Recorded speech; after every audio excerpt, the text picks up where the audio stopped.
శ్రీరాముడు దేవుడు కానే కాదు. ఇక్కడ చాగంటి గారు గరికపాటి గారు ఏం రాముడు మనిషిగా భూమి మీదకి వచ్చి నా సీత కర్మమా అని అడిగినప్పుడు నేను ఖచ్చితంగా రాముడిని ఆదర్శవంతమైన జీవనం గడిపిన మనిషిగా మీ దేవుడి కంటే పెళ్లితో పని లేకుండా ఖాళీగా ఉన్న రాముడి విషయంలో ఏమన్నాడు? గోమాంసం తిన్నాడు. గోమాంసం తిన్నాడు అని చెప్పేసి. గోమాంసం నువ్వు ఫస్ట్ అనుమానించాల్సింది రాముడిని కాదు. శ్రీరాముడు ఆత్మహత్య చేసుకొని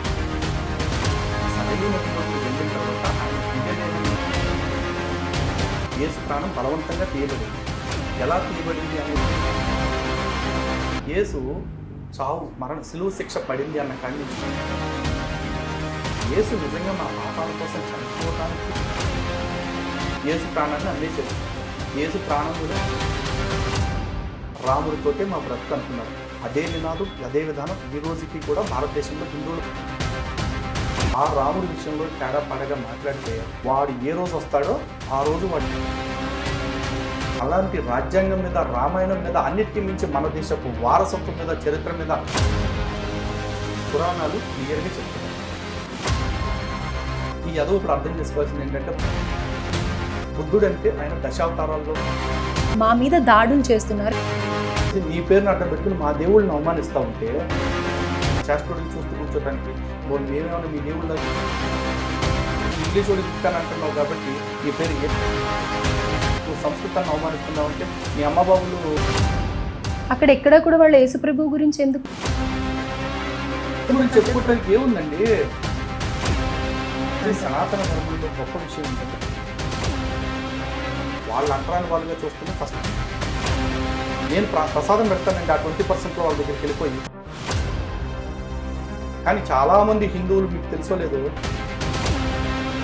మనం వాడి దగ్గరికి వెళ్తాం కానీ వాడు మన దగ్గర ఒకవేళ యేసు నిజంగా త్యాగం చేసే ఉద్దేశం ఉంటే కనుక ఇందిరాగాంధీ గారు ఎక్కువ స్టేట్మెంట్ ఇచ్చారు. భారతదేశంలో సువార్త ప్రచారం చేస్తారు. అజయ్ బాబు డిబేట్కి వస్తే మీరు రెడీయా? ఎస్. రాముడు కంటే గాంధీ గొప్ప. ఆ గాంధీగా చచ్చిపోయేటప్పుడు. జై శ్రీరామ్.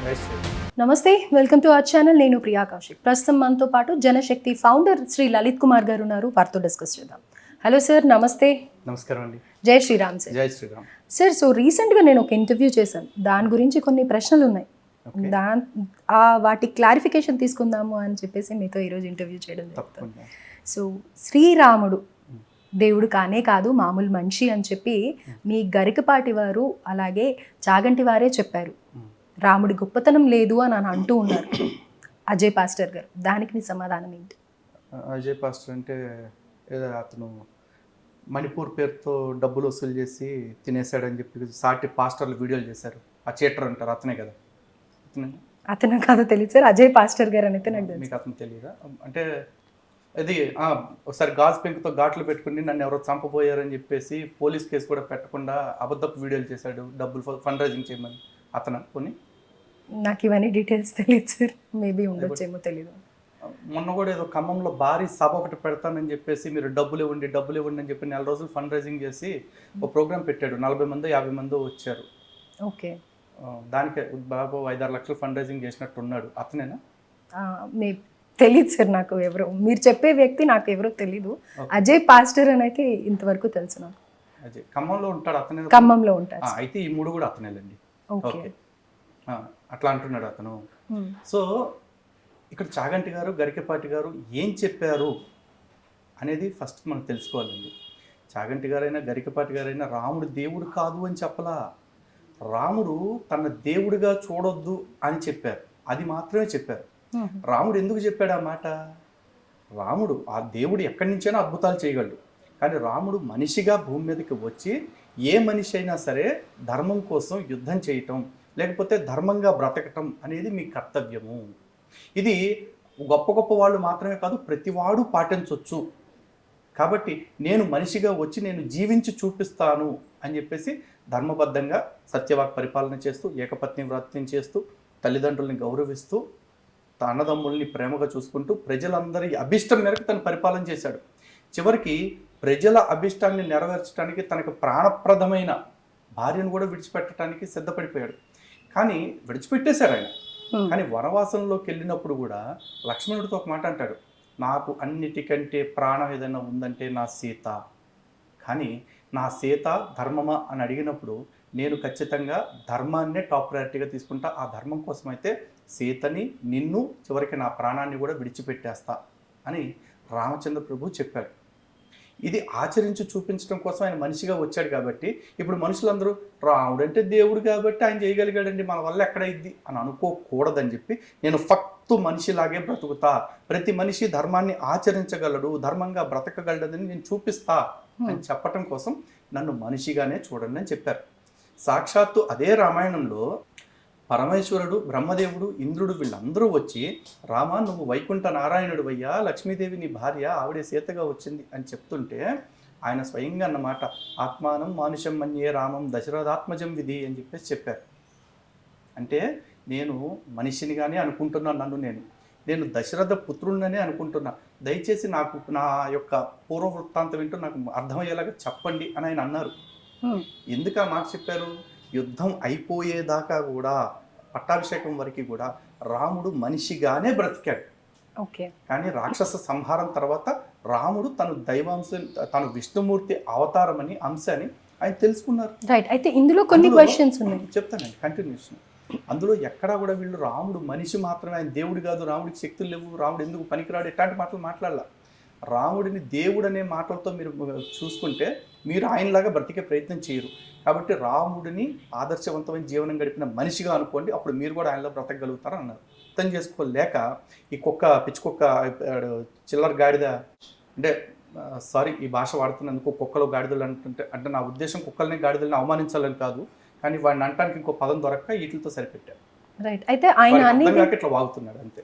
ఓకే. ఆయన అనేది ఏంటంటే రాముడు మామూలు మనిషే, అందరిలాగే పెళ్లి చేసుకున్నాడు, అందరిలాగే రాగద్వేషాలు అన్నీ ఆయనకి ఉన్నాయి, అందుకే భార్యను వదిలేశాడు, అలాగే మాంసం తిన్నాడు, గోమాంసం తిన్నాడు రాముడు అని అనేసి అని అంటూ ఉన్నారు. దీనికి మీ సమాధానం ఏంటి? అందరిలాగే పెళ్లి చేసుకున్నాడు అంటే రాముడు అందరిలాగే పుట్టాడుగా, అందరిలాగే పెళ్లి చేసుకున్నాడు. ఇప్పుడు మనుషుల కర్తవ్యం ఏంటి? మనుషులకి జీవితంలో 4 ఆశ్రమ ధర్మాలు చెప్తారు. ఒకటి బ్రహ్మచర్యము, గృహస్థాశ్రమము, వానప్రస్థము, సన్యాసాశ్రమ ధర్మాలు. ఈ 4 ధర్మాలని పాటించాలి అంటే బ్రహ్మచర్యం తర్వాత ఏంటి? గృహస్థాశ్రమమేగా. ఆ గృహస్థాశ్రమ ధర్మాన్ని స్థాపించాలంటే ఆయన వివాహం చేసుకుంటేనే కుదురుద్ది. వివాహం చేసుకునేటప్పుడు ఆయన ఏం చెప్పాడు లోకానికి ఆదర్శం? ఒక వ్యక్తి ఒక భార్యతోనే ఉండటం అనేది సరైన విధానము, కాబట్టి నేను ఎలా ఉంటాను అని చెప్పేసి చూపించాడు. ఆ పెళ్ళి ఏమన్నా తప్పుడు పని?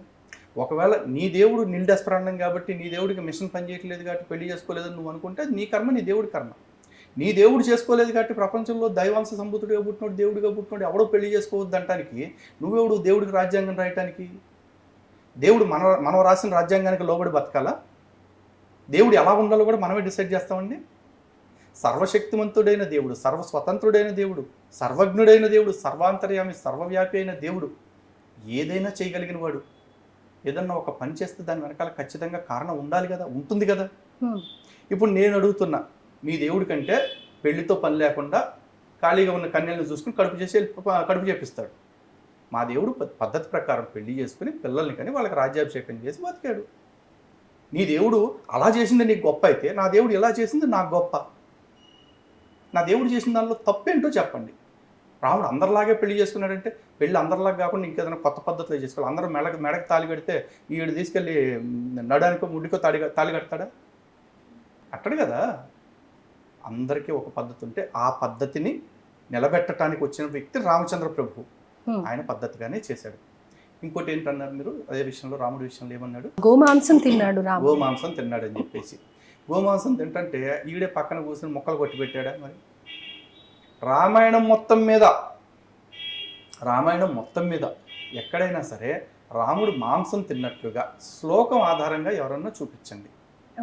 రాముడు మాంసం తినుంటే నిజానికి అది నేరం కాదు, రాముడు క్షత్రియ వంశంలో పుట్టాడు కాబట్టి. కానీ రామాయణ గ్రంథంలో రాముడు మాంసం తింటున్నట్టు లెగ్ పీసులు తిన్నాడా, లివర్ పీసులు తిన్నాడా ఎక్కడన్నా రాసి ఉందేమో, ఈ గాడిదని చూపించమనండి మరి. కానీ యేసు నాన్ వెజిటేరియన్, చేపలు తను తినటం కాకుండా తను అందరికీ పంచిపెట్టాడు.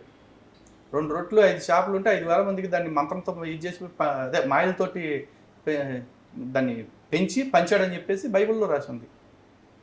కానీ రామాయణంలో ఎక్కడ రాముడు గోమాంసం తిన్నట్టు ఎక్కడా లేదు. మరి ఈ గాడికి ఫస్ట్ ఆఫ్ ఆల్ అడిగి బైబిలే తెలియదు, రామాయణం తెలిసే అవకాశం అసలే లేదు. ఈ ప్రవచనాల పేరుతో కొంతమంది మాట్లాడే వీడియోస్ ఏవైతే ఉంటాయో అలాంటివి తీసుకుని అందులో వీడికి కావాల్సింది మాత్రమే తీసుకుని ఇలాంటి కుక్కవాగుడు వాగుతుంటాడు. మరి గరికపాటి గారు చెప్పింది తప్పంటారా? గరికపాటి ఆయన చెప్పిన విధానం ఏంటి, మరి ఎందుకని ఇది హైలైట్ అవుతుంది? గరికపాటి వారు గోమాంసం అనే మాటే చెప్పలేదు. రాముడు దేవుడు కాదు, దేవుణ్ణి చేయకండమ్మా అని అనేసి అని అన్నాడు. రాముడిని దేవుణ్ణి చెయ్యకండి అని ఆయన అలా, రాముడిని దేవుడిగా చూసి రాముడు మాత్రమే చేయగలడు అన్నట్టుగా అనుకుంటే మీరు రాముడిలాగా బతకలేరు. రాముడి లక్ష్యం ఏంటి, రామావతారం లక్ష్యం ఏంటి? ప్రతి మానవుడు ధర్మంగా బ్రతికేలాగా చేయాలనుకున్నప్పుడు తను ఒక సాధారణ మానవుడిగా వచ్చి ఆ ధర్మాన్ని ఆచరించి చూపించాడు. మనుషులకి ఇది కష్టమైన పని. నేను చెప్తానండి, రాముడు చేసిన పనుల్లో ఈ పని ఇది మనం చేయలేరండి, మనుషులు ఎవరూ చేయలేరు అనుకునే పని ఏదైనా ఉంటే మీరు చెప్పండి. వారధి కట్టడం ఉంది, అది చాలామంది ఇది మనుషుల వల్ల కాదండి అనుకుంటారు. మనుషుల వల్ల ఎందుకు కాదు? మనుషుల వల్లే ఈ రోజున ఎన్నో వారధులు సముద్రం పైన కట్టారు. ముంబైలో కట్టారు, బహ్రెయిన్లో కట్టారు, చాలా చోట్ల సముద్రాల మీద వారధులు కట్టారు. అంటే మనిషి అనుకుంటే సముద్రాన్ని ఎప్పుడు సముద్రం అనేది నిలకడ ఉండదు, కదులుతూనే ఉంటుంది అలలతోటి లేకపోతే ఉప్పెనలతోటి. అలాంటి సముద్రాన్ని కూడా అదుపులోకి పెట్టుకొని సముద్రం మీద కూడా వారధులు కట్టారు ఈ రోజున. మరి ఆ రోజు రాముడు ఒక ప్రేరణ ఇవ్వబట్టే కదా. సరే, ఈ రోజున బైబిల్ ప్రకారం చూసుకుందాం. మోషే అనే అతనికి శక్తినిచ్చి దేవుడు సముద్రాన్ని 2 పాయలుగా చీల్పించి మధ్యలో చెలిపాడు కదా. ఇది ప్రపంచంలో ఉన్న ఏ మనిషి చేత అయినా సరే ఇప్పుడు దాకా చేసినట్టు కానీ ఇక ముందు చేపిస్తామని కానీ చూపించండి. సముద్రాన్ని వద్దు, మా ఊళ్ళో ఒక పోలవరం కాలువ ఉంది, ఆ కాలువను ఒక చోట ఆడి కర్ర పట్టుకుని ఇట్లా చేల్చమని చెప్పండి, గట్టిగా ఉంటే ఒక 50 అడుగులు ఉంటుంది. చేయగలడా? అది చేయలేని పనులు, అవి చరిత్రలో ఎప్పటికీ జరగని పనులు. దాన్నే నువ్వు మాయని మహిమని ప్రచారం చేసుకుంటున్నప్పుడు సాక్షాత్తు వైకుంఠ నారాయణుడు నా రాముడు, నా కోసం నాకు ధర్మం నేర్పడం కోసం భూమి మీదకి వచ్చినాడు. ఆయన్ని నమ్మిన భక్తులు అందరూ కలిసి, వానరులు అందరూ కలిసి వారధి కట్టారు అంటే నమ్మటానికి నీకు ఎందుకు నొప్పి వస్తుంది? ఒకవేళ అది నమ్మటానికి నొప్పి వస్తుంది నీకు అంటే నువ్వు ఫస్ట్ అనుమానించాల్సింది రాముడిని కాదు, నీ పుట్టుకని. దాన్ని అనుమానించుకో. రైట్. అయితే రాముడు ఎంతసేపు కూడా తన కష్టం కోసమే తను పాకులాడాడు కాదు తప్ప ప్రజల కోసం కానీ సాటి మనిషి కోసం కానీ ఆయన బాధపడింది కానీ ఒక పని చేసింది కానీ లేదు. అదే మా యేసు ప్రభువు అయితే ప్రజల ప్రాయశ్చిత్తం కోసమే ఆయన శిలువ ఎక్కారు, బాగా దెబ్బలు తిన్నారు, మళ్ళీ తర్వాత చనిపోయి కూడా మళ్ళీ పుట్టారు. చనిపోయే ముందు కూడా కొంతమందికి కనిపిస్తూ ఆయన జీవం పోయింది అని అనేసి చెప్తూ ఉన్నారు. మరి దానికి మీ సమాధానం ఏంటి? అదే శ్రీరాముడు విషయానికి వస్తే శ్రీరాముడు ఆత్మార్పణ చేసుకున్నాడు. ఆత్మార్పణ కూడా అనట్లేదు, నాకు అనడానికి రాక ఆత్మహత్య చేసుకొని చనిపోయాడు అని అనేసి సరియు నదిలో అని అంటూ ఉన్నారు. దానికి మీరు ఇచ్చే సమాధానం ఏంటి? దీనికి సమాధానం ఇస్తానండి. చాలా మంది ఓపిక్గా వినాలి, ఎందుకంటే కొంచెం లెందీగా ఉంటుంది. అఫ్ కోర్స్ నా క్వశ్చన్ కూడా 2 క్వశ్చన్స్ కలిపి నేను లెందీగా అడిగేసాను. ఇక్కడ రాముడు ఫస్ట్ ఆఫ్ ఆల్ తన వ్యక్తిగత అవసరాల కోసం యుద్ధం చేసినా లేకపోతే ఇంకోటి చేసినా చేశాడు, కానీ ప్రజల కోసం ఏం చేయలేదు అని చెప్పేసి అన్నాడు. ఫస్ట్ థింగ్, రాముడు తన యుద్ధం తనే చేసుకున్నాడు. ఈ మాట రామాయణంలో స్వయంగా ఉంది. ఎందుకంటే రామాయణంలో యుద్ధకాండ చివరిలో రావణాసురుడితో యుద్ధం చేస్తాడు, భయంకరమైన యుద్ధం. ఆ యుద్ధం చూసి జాంబవంతుడు, అమ్మో ఈ యుద్ధం ఈయన తప్ప ఇంకెవరన్నా చేయగలరా, అసలు నేను కూడా ఉన్నాను, నాది ఒక బతికేనా, ఈ కోతులతోటి ఎలుగుబంట్లతోటి కుక్కలతోటి వీటితో కొట్లాడుతున్నా కానీ చేస్తే యుద్ధం ఇట్లాంటి దమ్ముండోడితో చేయాలి అని చెప్పి జాంబవంతుడు అనుకున్నాడు. ఆంజనేయ స్వామి ఈయన చూసి, ఈయన ఏదో మా అలాంటి వాళ్ళని తరింపజేయాలని యుద్ధంలో మాకు భాగస్వామ్యం ఇచ్చాడు, కానీ ఆయనకి మా అందరితో పనే ఉంది, ఒంటి చేత్తో ఎంతటి ప్రపంచాన్ని గెలిచేయగల వీరుడు కదా అనుకున్నాడు. లక్ష్మణుడు, ఈ యుద్ధం నీకు తప్ప ఎవరికి సాధ్యం కాదన్నయ్య అని రాముడితో అంటే, అవును ఈ యుద్ధం పరమేశ్వరుడు చేయగలడు, మళ్ళీ నేను చేయగలను అంతే అని రాముడు చాలా స్పష్టంగా తెలిసేశాడు. కానీ ఇన్ని కోట్ల మంది వానరాల యొక్క సహకారం ఎందుకు తీసుకున్నాడు అంటే, ధర్మరక్షణ చేసే సందర్భంలో ఒక కోతినైనా సరే, ఒక ఎలుగుబంటినైనా సరే, చివరికి ఒక ఉడతనైనా సరే, నీకు వాళ్ళకి ధర్మరక్షణలో మేము కూడా భాగస్వాములు అవ్వాలి అన్న సంకల్పం వాళ్ళకు కలిగితే, మంచి సంకల్పం, వాళ్ళందరినీ దానిలో భాగస్వాముల్ని చెయ్యి అనే ఒక సదుద్దేశాన్ని ప్రపంచానికి చాటడం కోసం రాముడు వాళ్ళందరినీ కలుపుకున్నాడు తప్ప రాముడికి యుద్ధం చేతగాక కాదు, యుద్ధం చేవలేక కాదు. అండ్ రాముడు యుద్ధమే తన భార్యను తెచ్చుకోవటం, తన అంటే అవసరాన్ని తీర్చుకోవటమే లక్ష్యం అనుకుంటే, సుగ్రీవుడు వాలి ఇద్దరి మధ్య ఘర్షణ జరుగుతుంది. సుగ్రీవుడి భార్యని వాలి ఎత్తుకుపోయాడు. సుగ్రీవుడికి రాజ్యంలో ఉండాల్సిన వాటాన్ని తను ఇవ్వకుండా లాక్కున్నాడు. ఆ సందర్భంలో వాలి రావణాసురుడిని కూడా కంట్రోల్ చేయగలిగిన ఒక శక్తివంతుడు.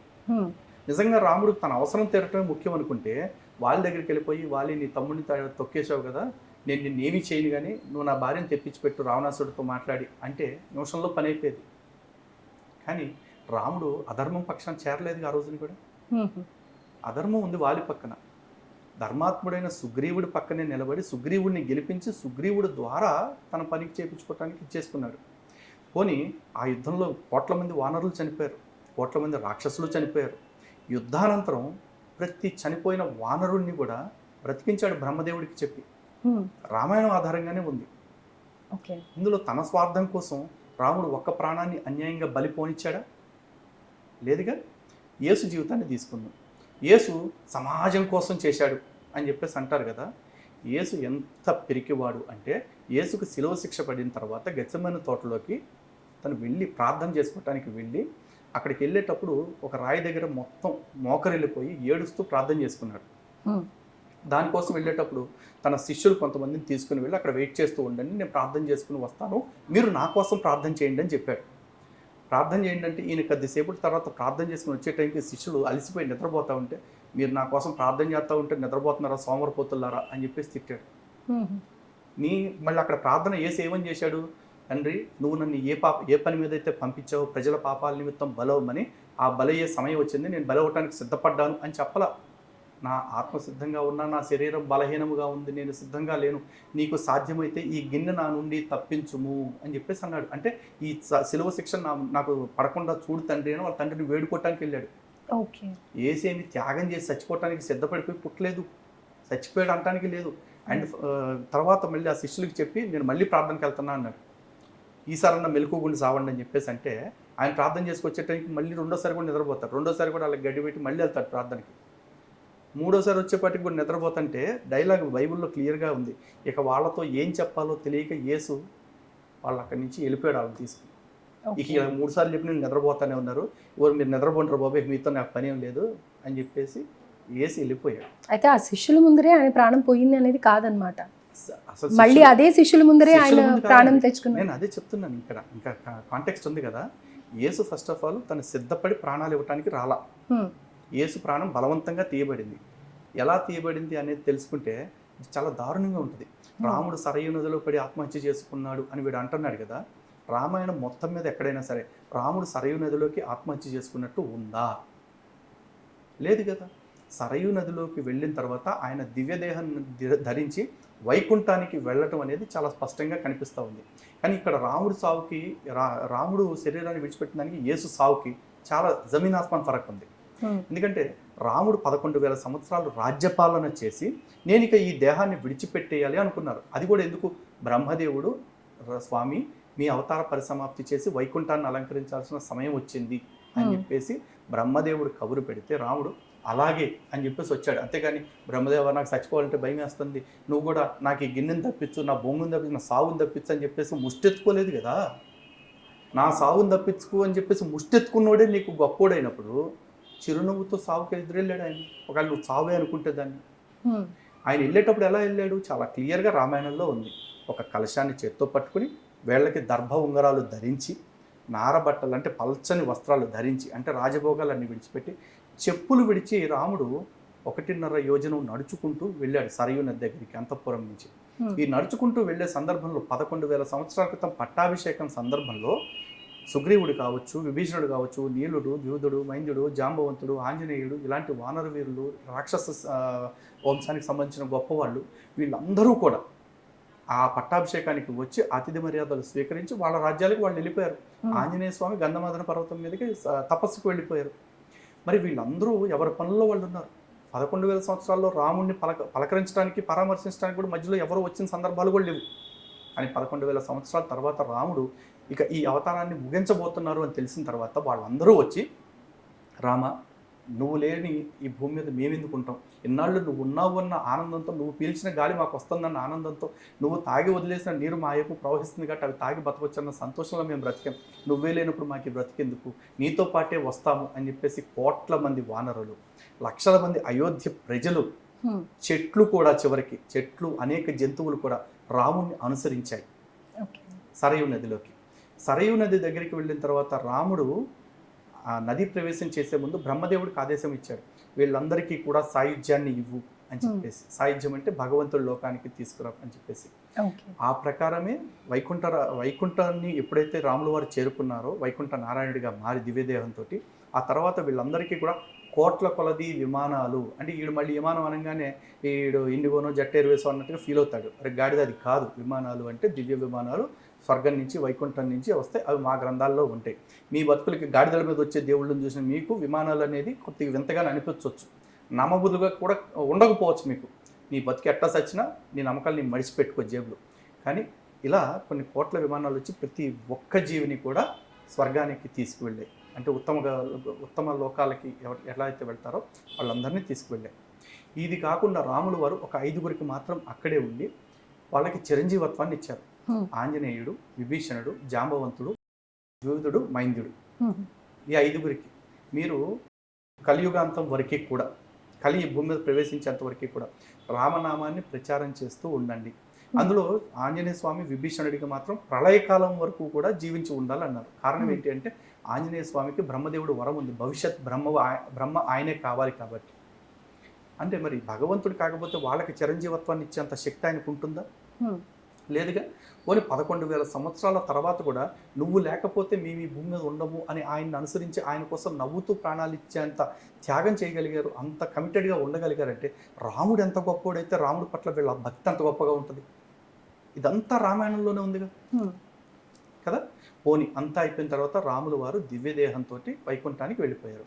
మరి ఆయన ఆ స్థూల దేహం ఏమన్నా నదిలో తేలిందా? దాన్ని తీసుకొచ్చి లవకుశులు ఏమన్నా అంత్యేష్టి చేశారా? ఎక్కడన్నా ఉందా రామాయణంలో? ఆయన దేహం దొరికి ఆ దేహం పడిపోతే కదా, దానికి అంత్యక్రియలు జరిగితే కదా అప్పుడు దాన్ని మీరు మరణం అనగలరు. ఆయన అదే పాయింట్ మెన్షన్ చేస్తున్నారు, అంత్యక్రియలు జరగలేదు. మామూలుగా అయితే ఆ ప్రొసీజర్ అనేది ఉంటుంది, అంత దేవుడికి మరి ఎందుకు చేయలేదు అని అనేసి అంట. ఆయన చనిపోతే కదా, ఆయన దేహం దొరికితే కదా. ఇది ఒక పక్కన ఉంటే, ఇంకోటి యేసు చావు గురించి కాసేపు మాట్లాడదాం. యేసు చావు సిలువ శిక్ష పడింది అన్న కాడి నుంచి ప్రార్థనలు చేస్తూనే ఉన్నాడు. నానా నీకు దండం పెడతానా, నీ కాలు మొక్తానా, నన్ను కాపాడినా అని అడుక్కున్నాడు. ఏలి ఏలి లామా సబక్తాని, ఓ నా దేవా నా చెయ్యి ఇయ్యాల విడిచావని సిలువ శిక్ష వేసిన తర్వాత బతిమాలాడు. అంతకుముందు నా తండ్రి నీ చిత్తం అయితే ఈ గిన్నె నా నుండి తొలగించు అని చెప్పి అన్నాడు. అంటే నాకు ఈ సావు రాకుండా నువ్వు కాపాడవచ్చు కదా అని అడిగాడు. కానీ నా రాముడు అసలు అలా బతిమాలుకోలేదుగా. పోనీ రాముడి సంగతి పక్కన పెట్టండి, సీతమ్మ తల్లి రాములు వారి దగ్గరికి వచ్చిన తర్వాత తన సత్యలతని నిరూపించుకుని రాముడు మళ్ళీ మన ఇద్దరం కలిసి రాజ్యాన్ని పరిపాలిద్దాము అంటే, వద్దు స్వామి, ఆత్మాభిమానం కలిగిన దాన్ని నేను నా సత్యలత నిరూపించుకున్నాను, ఇక నాకు ఈ భూమి మీద పని లేదు అని తన తల్లి భూదేవి ఒడిలోకి ఆవిడంతటా ఆవిడ స్వచ్ఛందంగా వెళ్ళిపోయింది. చివరికి సీతమ్మ కూడా ధైర్యంగా తన శరీరాన్ని విడిచిపెట్టేయడానికి సిద్ధపడిపోయింది, అవతారాన్ని పరిసమాప్తి చేయడానికి. కానీ యేసు ఏం చేశాడు? వీళ్ళు ఏం చెప్తారు, యేసు అసలు పుట్టిందే ప్రజల పాపాల కోసం తన శరీరాన్ని బలిచ్చుకోవటానికి అని చెప్పి అంటారు కదా.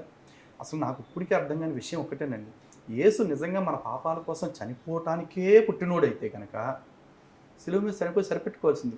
మళ్ళీ 3వ రోజు ఎందుకు లేచాడు? మళ్ళీ 3వ రోజు లేచాడు అంటున్నారు కదా. మళ్ళీ 3వ రోజు లేస్తాను, బతికే శక్తి నాకు ఉంది అన్నప్పుడు శిలువ శిక్షకు భయపడటం ఎందుకు? పైగా వీళ్ళు యేసుది త్యాగం త్యాగం త్యాగం అంటారు. 3వ రోజు ఎట్టాగూ బతుకుతాను లేచి చచ్చిపోవటం త్యాగం ఎట్టవద్దు? నాకేం కాదు కాబట్టి 3 days డ్రామా అని సరిపెట్టుకుంటారు. అది త్యాగం అవ్వదుగా. పోని యేసుని చంపింది ఎవరండి? ఎవరన్నా రాక్షసుల, సైతాన్ల, లేకపోతే పక్క మతం వాళ్ళు, లేకపోతే పక్క దేశం వాళ్ళు చంపారా? ఆయన ఏ ధర్మంలో అయితే పుట్టారు, ఏ మతంలో అయితే, యూదా మతంలో, ఆ యూదులే యేసుని చంపాల్సిందే అని చెప్పి కోరుకున్నారు. పోనీ యేసుని రోమన్ సైనికులకి పట్టించింది ఎవరన్నా రాక్షసుల?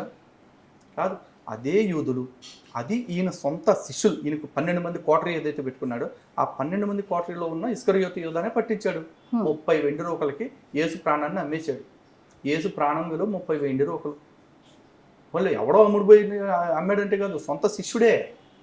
అవునా? పోని ఆ తర్వాత పేతురు అని కూడా ఉంటాడు, పేటర్ అంటారు. ఆ పేటర్ అనేవాడు యేసు నీ కోసం అవసరమైతే నేను చచ్చిపోతాను, నీ బదులు నేను పడిపోతాను, అది ఇదని చెప్పి సొల్లేలేసాడు. యేసుని గురించి ఎంక్వైరీ చేయడానికి సైనికులు వస్తే, యేసా ఆయన ఎవరో నాకు తెలియదని ఒకే రోజు రాత్రి 3 సార్లు అబద్ధం చెప్తాడు. యేసు శిష్యుడు. కానీ 11,000 సంవత్సరాల తర్వాత కూడా రాముడు మాకు తెలియదు, రాముడు చచ్చిపోతున్నాడా, చాలా రోజులు అయిందిగా, పరిచయం అయిపోయి మనకి, ఈ మధ్య కాంటాక్ట్లు లేవుగా పోతే పోయాడు అని ఎవరు సరిపెట్టుకోవాలి. రాముడు లేకపోతే మాకు బతికే అక్కర్లేదు, రాముడితోటే మా బ్రతుకు అనుకున్నారు. అదే నినాదం, అదే విధానం ఈ రోజుకి కూడా భారతదేశంలో హిందువులు పాటిస్తున్నారు.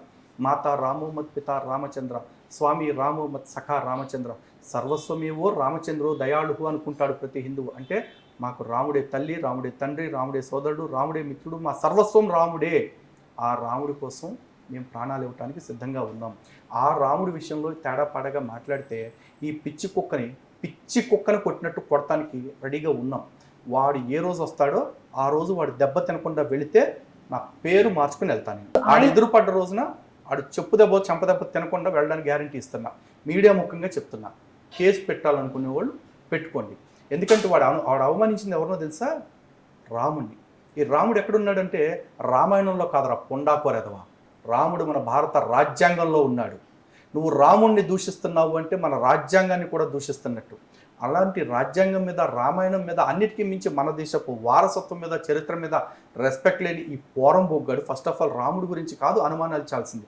వాడి పుట్టుక గురించి అనుమానించుకోవాలి, వాడి తల్లి గురించి, వాడి తండ్రి గురించి అనుమానించుకోవాలి. అయితే సార్, మరి మీరు ఇలా అజయ్ని అంటున్నారు కదా, వాడేమైనా చూసి వచ్చాడా అని. అతను కూడా ఎదురు ప్రశ్న ఏంటంటే కనుక, మరి మీరైతే వక్రీకరించవచ్చు, మీరైతే ఏమైనా మాట్లాడచ్చు, మరి మా దేవుణ్ణి, మా బైబిల్ని మీరు తప్పుపడుతూ ఉంటారు కదా, మీ శివ పురాణంలో ఏముంది, మొత్తం బూతులే అని అనేసి అని అంటూ ఉన్నారు. దానికి మీ సమాధానం ఏంటి? ఎందుకని శివ పురాణంలో మామూలుగా చదివిన వాళ్ళకు కూడా అందులో కొన్ని ఇబ్బందికరంగానే ఉంటూ ఉంటాయి. మరి ఏంటి దాని యొక్క భావం ఏంటి? అంటే వాడికి ఏది ఇబ్బందికరంగా ఉంది చెప్తే దాన్ని బట్టి మాట్లాడచ్చు. కారణం ఏంటంటే పురాణాలు క్లియర్గా చెప్తున్నాను. ఇది ఇప్పుడు మనకి వేదము, ఉపనిషత్తుతో పాటు ఇతిహాస పురాణాలు రెండు ఉన్నాయి. ఇతిహాసం అని రామాయణ భారతాలను అంటాం. పురాణాలు అని చెప్పేసి మిగతా శివ పురాణం, విష్ణు పురాణం, దేవి భాగవతం, ఇవన్నీ పురాణాలు ఉన్నాయి మనకి. ఇతిహాసాలు అంటే ఏంటి? దాని అర్థం ఇది ఇలాగే జరిగింది అని. మరి రామాయణ భారతాలు నిజంగా జరిగాయి కాబట్టి ఇతిహాసం అని పేరు పెట్టాడు అనుకుందాం. మరి పురాణానికి ఇతిహాసం అని ఎందుకు పేరు పెట్టలా? ఎందుకంటే పురాణం అనేది నిజంగా జరిగింది అని కాదు కదా. పురాణం ద్వారా మనకి వేదం యొక్క విలువలు ఏవైతే ఉన్నాయో, వేదం చెప్తున్న లక్ష్యాలు ఏవైతే ఉన్నాయో వాటిని కథ రూపంలో మనకి చెప్పాలని చెప్పేసి పెద్దవాళ్ళు అనుకున్నారు కాబట్టి పురాణాల్లో చెప్పారు. పురాణంలో జరిగినవన్నీ కూడా నిజంగా జరిగినట్టు కాదు, ఫిక్షనల్ 100%. పురాణాన్ని అందుకే మైథాలజీ అంటారు, ఇట్స్ ఎ మిత్ కాబట్టి. అందుకే రామాయణ భారతాల్ని ఎపిక్ అంటారు, పురాణాలని మైథాలజీ అంటారు, because it is myth. So దానిలో జరిగిన ప్రతి ఘట్టాన్ని తీసుకుంటే కనుక, ఇప్పుడు సపోజ్ వీడు ఏదో చెప్తాడు, శివుడు బట్టలు తీసుకుని తిరుగుతా ఉంటే శివుడు గురించి చాలా ఎక్కువగా, శివుడు గురించి కాదు వేరే దేవుళ్ళ గురించి కూడా అంటారు. ఎస్పెషల్లీ శివుడు, సుబ్రహ్మణ్య స్వామి, అయ్యప్ప స్వామి గురించి ఎక్కువగా మాట్లాడుతూ ఉంటారు. చెప్తానండి, అంటే శివుడికి ఒక రూపం ఉన్నట్ట. ఈ రోజున శివుడిని లింగాకారంలో పూజిస్తారు హిందువులు. శివలింగం అంటే ఏంటంటే చాలా మందికి శివుడి యొక్క పురుషాంగం అని ప్రచారం చేస్తూ ఉంటారు. శివలింగం అంటే ఏంటి? శివ అంటే ఏంటి? మంగళకరమైనది. శివలింగం అంటే మంగళకరమైన వాటికి చిహ్నము. శివలింగం అనగా గుర్తు. దాని అర్థం గుర్తు, శుభానికి గుర్తు. ఈ శుభానికి గుర్తు అంటే ఏంటి అసలు? మీరు గూగుల్ చేసి చూడండి, షేప్ ఆఫ్ యూనివర్స్ అని చెప్పేసి. శివలింగ ఆకారంలోనే అడ్డంగా ఉన్నట్టుగా ఉంటుంది షేప్ ఆఫ్ యూనివర్స్ అనేది. అంటే మనం దేన్ని ఆరాధిస్తున్నాం? శివలింగము అంటే యావత్ సృష్టిని ఆరాధిస్తున్నాము. ఎందుకు సృష్టిని ఆరాధిస్తున్నాము అంటే మమైవాంసో జీవలోకే జీవభూత సనాతన అని శ్రీకృష్ణ పరమాత్మ భగవద్గీతలో చెప్పారు. అంటే ఈ కనపడే సృష్టి అంతా కూడా నా అంశే అని చెప్పేసి చెప్పారు. మొత్తం ఆయన అంశే అయిన ఈ సృష్టిలో ప్రతి అణువులో ఆయన ఉన్నారు. అణోర్ అణియాన్ మహతోర్ మహియాన్ అని చెప్పేసి ఉపనిషత్తు చెప్తుంది. అంటే అణువులో అణువంతా, బ్రహ్మాండంలో బ్రహ్మాండం అంతా కూడా ఆయనే నిండి ఉన్నాడు. అంతటా ఆయనే నిండి ఉన్నదాన్ని మేము అభిషేకం చేసుకుంటాం, ఆరాధించుకుంటాం. అభిషేకానికి కూడా గుర్తేంటి? ఈ విశ్వానికి గుర్తైన శివలింగాన్ని మీద మనం నీళ్లు పోస్తామండి. ఎందుకు పోస్తున్నామంటే ఈ సృష్టిలోకి ఏది వచ్చినా సరే అవన్నీ కూడా అశాశ్వతమే, వచ్చినట్టు పోతుంది. దృశ్యం తన్నశ్యం, కనిపించే ప్రతిదీ ఒకనాటికి కనిపించకుండా పోతుంది. కాబట్టి దేని మీద వ్యామోహం పెంచుకోవద్దు అని చెప్పటం శివలింగము, శివారాధన యొక్క లక్ష్యం. దాన్ని వీడు భూత కోణంలో చూపిస్తున్నాడు కొన్ని కథల ఆధారంగా చేసుకుని.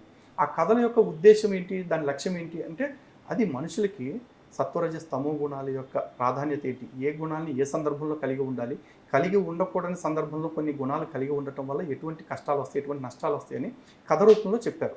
అందుకే వ్యాసుడు కూడా మహాభారతం ఆది పర్వంలోనే చాలా స్పష్టంగా చెప్పారు, ఇతిహాస పురాణాభ్యాం వేదం సముపబ్రహ్మయేత్ అని చెప్పేసి చెప్పారు. అంటే ఇతిహాస పురాణాలు అన్నీ కూడా వేదం యొక్క లక్ష్యాలు ఏవైతే ఉన్నాయో వాటిని సామాన్యులకు అర్థమయ్యేలాగా చెప్పాలనుకుంటుంది అని చెప్పారు. శంకరాచార్యుల వారు కూడా తన భాషలో చెప్పిన మాట ఏంటంటే కథారూపేణ మహతాం పురాణం పురుషార్థ ప్రవర్తకం అని చెప్పారు. అంటే పురాణాలన్నీ కథారూపంలో దేనికి చెప్పారంటే చతుర్విధ పురుషార్థాలని మనుషులకి 4 ఉంటాయి. చతుర్విధ పురుషార్థాల్లో మనకి ధర్మ అర్థ కామ మోక్షాలని 4 ఉంటాయి. అంటే ధర్మబద్ధంగా జీవిస్తూ ఏ విధంగా అర్థాన్ని సంపాదించుకోవాలి, ధర్మబద్ధంగా సంపాదించిన అర్థంతో ఎటువంటి కామాన్ని తీర్చుకోవాలి, ఆ కామాలన్నీ తీర్చుకుంటూ ఏ విధంగా మోక్షాన్ని పొందాలి. మళ్ళీ కామం అనగానే ఈ పాపిష్టి లమిడి కొడుకులందరూ తన తప్పు కోణంలో తీసుకుంటారు. కామము అంటే కోరిక మాత్రమే. కోరికలు కూడా 2 రకాలు ఉంటాయి, ధర్మబద్ధమైనవి అధర్మబద్ధమైనవి. ఇందాక చెప్పాను కదా, ధర్మార్థ కామ మోక్షాల్లో కామాన్ని సాధించుకోవాల్సింది, ఇది పొందవలసిన కామం. ఇది ధర్మబద్ధమైంది. ఎందుకు? మనం ధర్మబద్ధంగా ఉంటూ ధర్మబద్ధంగా సంపాదించుకుంటూ ధర్మబద్ధమైన కోరికలు తీర్చుకుంటున్నాం. అదే మరి విడిచిపెట్టాల్సిన వాటిల్లో చెప్తారు ఏమని, కామ క్రోధ లోభ మోహ మదమాత్సర్యాలు, ఈ 6 విడిచిపెట్టాలి. ఇవి అరిషడ్ వర్గాలు, అంటే 6 శత్రువులు అని చెప్తారు. 6 శత్రువుల్లో మొట్టమొదటి శత్రువు ఏదని చెప్పారండి? కామం. ఇందాక పొందాల్సిన వాటిలో కామం ఉంది, విడిచిపెట్టాల్సిన దానిలో కామం ఉంది. పొందాల్సిన దానికి ఏం చెప్పారు? ధర్మబద్ధమైన అర్థంతో తీర్చుకునే కామాలు మీరు పొందదగినవి, దానివల్ల పాపం రాదు. కానీ అధర్మబద్ధమైన కామాలు కొన్ని ఉంటాయి, ఆ కామం తీర్చుకునే ప్రయత్నం చేస్తున్నావంటే నువ్వు పాపం చేస్తున్నట్టు. ఇదే విషయం భగవద్గీతలో కూడా శ్రీకృష్ణ పరమాత్మ చాలా స్పష్టంగా చెప్పారు. ధర్మ విరుద్ధో భూతేషు కామోస్మి భరతర్షభ అని చెప్పేసి. అంటే ధర్మ అవిరుద్ధో, ధర్మానికి విరుద్ధం కాని కామం ఏదైతే ఉంటుందో ఆ కామాన్ని కూడా నేనే అని పరమాత్మ చెప్పారు. ఈ మాట అనగానే మీ దేవుడు కామం తనే స్వయంగా చెప్పుకున్నాడు అంటే కామం కాదు, ఈ సృష్టిలో భగవంతుడు కానిది, భగవంతుడు కాకుండా భగవంతుడితో సంబంధం లేకుండా వచ్చింది ఏదీ లేదు.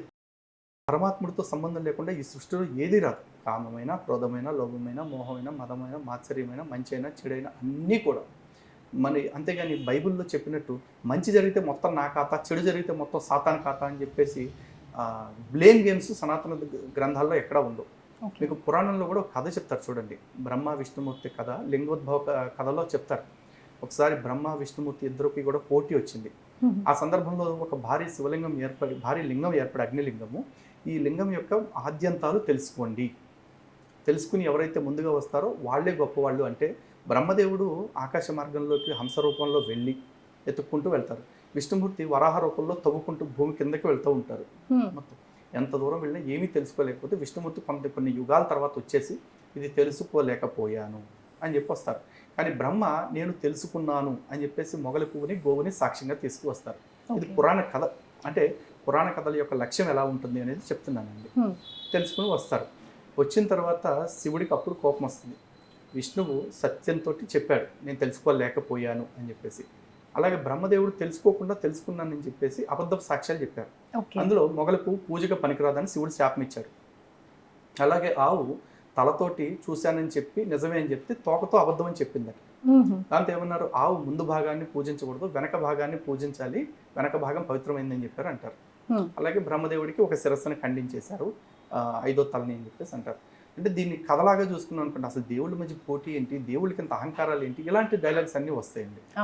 అక్కడ కాన్సెప్ట్ ఏంటి అంటే బ్రహ్మదేవుడికి పొగరలేదు, విష్ణువుకి పొగరలేదు. బ్రహ్మ విష్ణువు శివుడు అనే పేర్ల ద్వారా మనకు నిజాన్ని చెప్పాలనుకున్నారు. ఏంటి, ఈ సృష్టిలో నిజం ఎప్పుడు పుట్టిందో అబద్ధం కూడా అప్పుడే పుట్టింది. కానీ అబద్ధం చెప్పిన వాడు బ్రహ్మదేవుడైనా సరే వాడికి శిక్ష తప్పదు అని చెప్పారు. మరి అక్కడ మొగల పువ్వును ఆవుకి సంబంధించిన శాపాలు ఎందుకు వచ్చినాయి అంటే, నిజానికి భగవంతుని అర్చించేటప్పుడు హిందువులు పువ్వులు ఎక్కువగా వాడతారు. అన్ని పువ్వులు ఒక రకం, కానీ మొగల పువ్వు దగ్గరికి వెళ్తే మొగలి పొదలు మీరు ఎప్పుడైనా చూస్తుంటుంటే దానిలో విపరీతంగా పాములు ఉంటాయి. 1, 2 మొగలి పొదలకి నిండా కూడా ముళ్ళుతోటి ఉంటుంది, అవి చాలా షార్ప్. ఇప్పుడు మొగలి పువ్వుతో పూజ చేయడం అత్యంత శ్రేష్టం అనగానే మగవాళ్ళు మన హిందువులు ఎట్లా ఉంటారంటే, అవునా అయితే కోటిపత్రి లక్షపత్రి అన్నట్టు 1,00,000 మొగలి పువ్వులు, కోటి మొగలి పువ్వులు అని చెప్పి పువ్వుల కోసం తిరుగుతూ ఆ పాముల బారిన పడి ప్రాణాలన్నా తీసుకుంటారు, లేకపోతే ముళ్ళ బారిన పడి గాయాలన్నా చేసుకుంటారు. కాబట్టి అది ఎంత సువాసన కలిగిన పుష్పమైనా సరే దానివల్ల భక్తుడికి ప్రమాదం వస్తుంది. కాబట్టి భగవంతుడి పేరు మీద చెప్పేశారు ఆ పువ్వు పూజకే పనికిరాదు అని చెప్పేసి. ఇది భక్తుడి రక్షణార్థం ఒక కథ రూపంలో చెప్పారు. ఇక గోవు విషయంలో చెప్పారు, ముందు భాగాన్ని కాదు పూజించాల్సింది వెనక భాగాన్ని అని చెప్పేసి. పూజించటం అంటే ఏంటి, హారతులు ఇచ్చేసి దండలు వేసేసి అగరొత్తులు గుచ్చేసి వాటికి ఒళ్ళు కాల్చడం కాదు. ఆరాధన చేయటం అంటే వాటికి సేవ చేయటం. గోవు నోటి ద్వారా ఆహారాన్ని నీటిని తీసుకుంటుంది, కానీ మనకు ఉపయుక్తమైన పాలు కావచ్చు, గోమయం కావచ్చు, గోమూత్రం కావచ్చు, ఇవన్నీ ఎక్కడి నుంచి వస్తాయి? వెనక భాగం నుంచి వస్తాయి. మరి వెనక భాగం నుంచి మనం ఆహారంగా తీసుకునేది, మన వ్యవసాయ ఉత్పత్తుల్ని తీసుకునేది మనమే అయినప్పుడు ఆ వెనక భాగాన్ని శుభ్రంగా ఉంచుకోవటం మన బాధ్యత కాదు. ఓకే. దానికోసమని గోవు యొక్క పృష్ఠ భాగాన్ని మీరు ప్రార్థన చేయండి, పూజించండి అని చెప్పేసి చెప్పారు. ఇది ఒక కథ ద్వారా చెప్తున్న లక్ష్యం. ఇలా పురాణంలో ఉన్న ప్రతి కథకి ఒక్కొక్క లక్ష్యం ఉంటుంది. కొన్ని మనకు అర్థం కావచ్చు, కొన్ని మనకు అర్థం కాకపోవచ్చు. ఎందుకంటే కవి హృదయం ఏంటనేది రాసిన వ్యాసుడికి తెలుస్తుంది. అది మనకు అన్నీ అర్థం కావు. మనకు అర్థమైనంత వాటిలో పురాణం అనేది యథాతథంగా తీసుకుంటే నీకు బూతులాగా కనిపిస్తుంది. పురాణం వెనక ఉన్న తత్వాన్ని అర్థం చేసుకున్నట్లయితే నీకు ఇష్యూ లేదు. అలాగే విష్ణుమూర్తి కూడా తులసిని రేప్ చేశారు అది ఇదని ప్రచారం చేస్తారు. అలా అది ఎట్లా ప్రచారం చేస్తారు నాకు అర్థం కాదు. విష్ణువు అంటే ఎవరు? వ్యాప్నోతి ఇది విష్ణువు, అంతటా వ్యాపించి ఉన్నవారు సర్వాంతర్యాన్ని విష్ణుమూర్తి. తులసి యొక్క భర్త ఎవరు? జలంధరుడు. జలంధరుడు అంటే ఎవరు అంటే ఆయన కూడా విష్ణుమూర్తి అంశనే చెప్తారు కదా. జలంధరుడు కూడా రాక్షసుడిగా వచ్చినా కూడా జలంధరుడు అంటే ఏంటి? జలమును ధరించి ఉండేది ఏది? మేఘం. మేఘం యొక్క వ్యాప్తి ఎంత? ఎక్కడ ఉంటుంది మేఘం వ్యాపించి? అంతటా వ్యాపించి ఉంటుంది. అంటే మరి ఆ మేఘం సకాలంలో వర్షిస్తేనే కదా మొక్కలు చిగురించేది. తులసి ఎవరు? ఒక మొక్కే కదా. అంటే ప్రతి కథ వెనకాల కూడా ఎంతో తాత్వికత ఉంది, ఎంతో తర్కం ఉంది. కానీ దీన్ని ఇట్లా చూడకుండా వీడు మత మార్పిడి చేసుకోవాలన్న ఉద్దేశంతో మన పౌరాణిక కథలకి భూత లక్ష్యాన్ని ఆపాదించి వాళ్ళు చేస్తూ ఉన్నారు. దానికి మనం ఏం చేస్తాం? ఇప్పుడు సపోజ్ బైబిల్లోనే తీసుకుందాం. యెహెజ్కేలు గ్రంథంలో యెహోవాకి 2 భార్యలు అని చెప్పేసి చెప్తారు. ఆ 2 నిజానికి పట్టణాలే. ఓహోలా, ఓహోలిబా అని చెప్పేసి పేర్లు పెట్టారని చెప్పేసి చెప్తారు. ఆ పట్టణాల్లో వాళ్ళందరూ ఏం చేస్తున్నారంట అంటే మీరు అంటే తప్పుగా అనుకోకండి, అందులో ఉన్న భాష చెప్తున్నాను. యెహోవా భార్యలంట విపరీతంగా చెడిపోయారు. తన యవ్వన కాలమందు అక్కడికి వచ్చిన విటులతోటి తమ చన్నులు నడిపించుకున్నారు.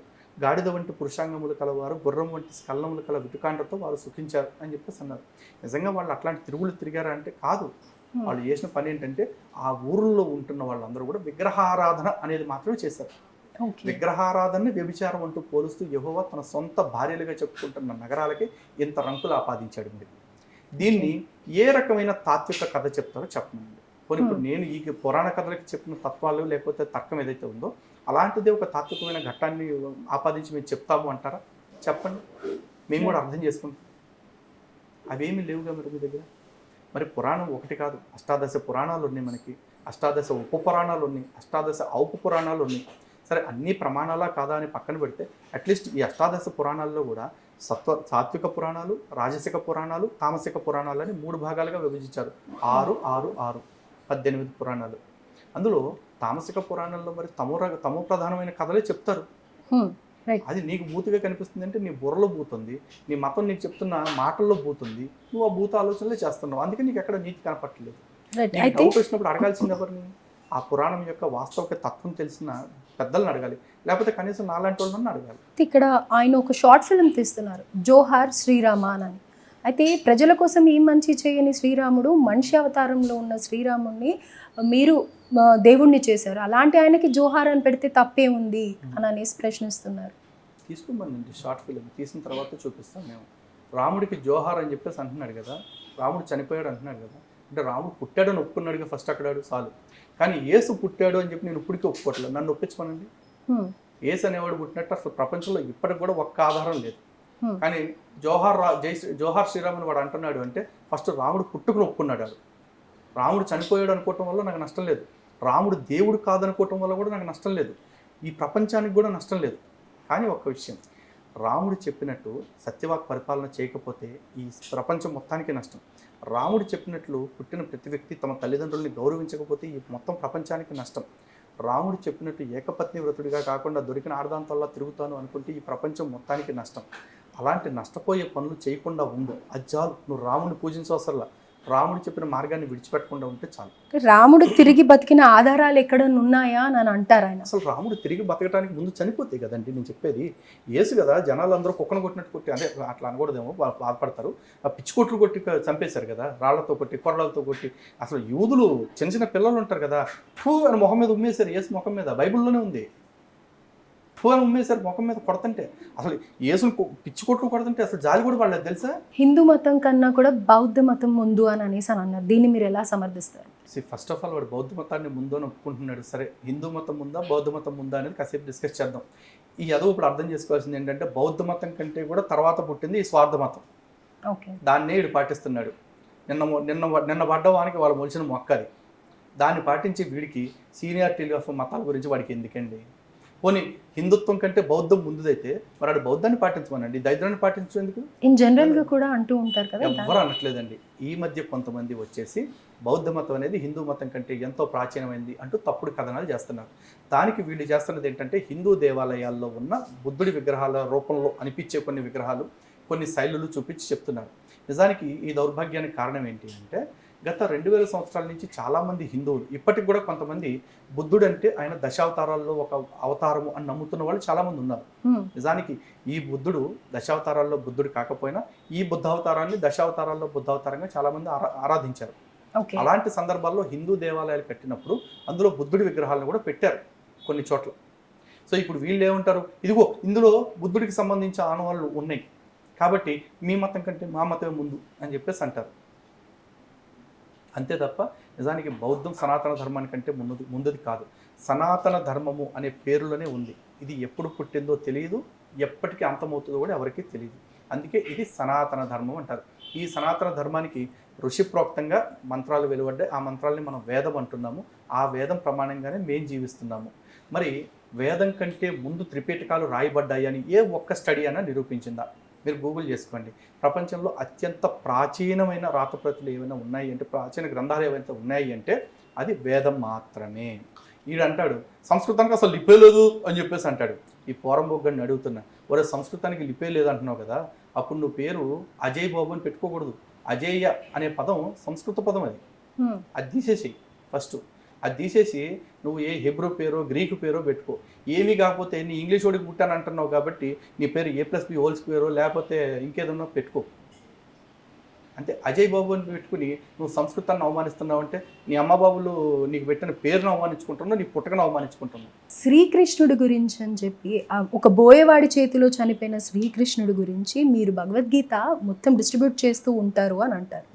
అయితే మరి మేము మా సువార్తను తెలియజేయడానికి ప్రజల మధ్యలోకి వెళ్తే మా మీద దాడులు చేస్తున్నారు, ఇది ఎంతవరకు న్యాయం అని అంటారు? అసలు వాడు అడిగిన క్వశ్చనే ఇర్రెలవెంట్, ఇల్లాజికల్, అనెథికల్ అండి.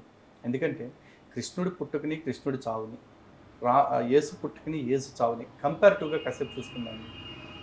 యేసు పుట్టాడని చెప్పేసి చెప్తారు కదా, కన్యక పుట్టాడు అని చెప్పేసి. ఎవరు విట్నెస్ చేశారు? ఎవరు విట్నెస్ చేయలేదుగా.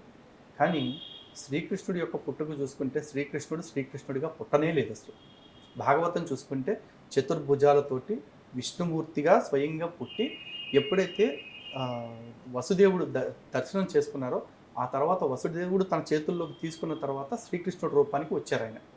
అంటే ఈ సృష్టిలో శ్రీకృష్ణుడికి పుట్టుక లేదు, రాముడు అనేవాడికి చావు లేదు. రాముడికి పుట్టుకుంది, చావు లేదు. శ్రీకృష్ణుడికి పుట్టుక లేదు, చావు ఉంది. ఆ చావు ఎందుకుంది? ఎందుకంటే కర్మ సిద్ధాంతం చూసుకోండి. ఆ యుగంలో వాలిని చంపారు కాబట్టి రావణాసురుడు బాణం వేసి ఆ వాలి జర రూపంలో మళ్ళీ ద్వాపర యుగంలో పుట్టి ఆ బాణంతో శ్రీకృష్ణుడిని కొట్టి తన అవతార పరిసమాప్తి ఉపకరించారు అని చెప్పేసి చెప్తారు. నిజానికి ఇక్కడ శ్రీకృష్ణుడికి కర్మ లేదు. ఎందుకంటే భగవద్గీతలో స్వయంగా చెప్పారు కర్మ నన్ను అంటజాలదు అని. కానీ చనిపోయిన వాలికి కర్మ ఉందిగా, వాలి కర్మ తీరాలి కదా.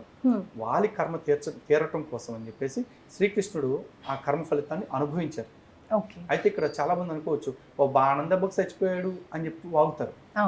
కానీ అదే శ్రీకృష్ణ పరమాత్మ కురుక్షేత్ర యుద్ధం జరుగుతున్నప్పుడు వేల కొలిది బాణాలు అర్జునుడికి తగలాల్సినవి వచ్చి శ్రీకృష్ణుడికి తగిలితే ఒళ్ళంతా రక్తసిక్తం అయిపోయి ఉంటే సాయంత్రం పూట ఆ గాయాల్ని తుడుచుకొని మళ్ళీ తెల్లారి సారథ్యానికి వచ్చేసాడు.